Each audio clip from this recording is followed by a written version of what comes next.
The Igbo had no devil until they gave us one. Before the missionaries came, our spiritual world made sense because we had Chukwu, the supreme being, and beneath him we had other gods who were in charge of every other thing. We have Allah, the head goddess, which is beneath your feet, and she's in charge of the law. You see things like lying, stealing, spilling of blood on her soil. When such a thing should happen, you answer to her. And we have Amadioha, the one that strikes down the wicked and give you justice when no one could. Or is he Agwu the healer? Or the Dibia that sees things that you cannot see? And we have Ikwensu that fight with our warriors in battle.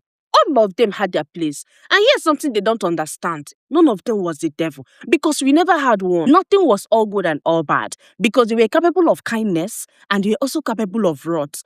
Then they came and brought the idea of one God and one Satan. But here's something clever that they did. They did not throw away our whole system. They picked two of our gods and threw the rest away. They used Chukwu as their god and used Ikwensu as Satan because the both of them fit perfectly on their story. And every other gods were called the demon.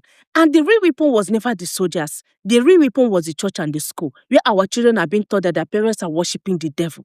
Imagine how crazy that is. That is how you destroy a belief, by making their children ashamed of them. So when next time someone is asking what the missionaries actually took from us, they did not just take the shrine or the carving. They also took our right to decide for ourselves what is sacred. But here is what they couldn't reach. The gods never died. They live in our names, in our proverbs, in the things our grandmother says without even thinking about it. They are life in us, and you can feel it.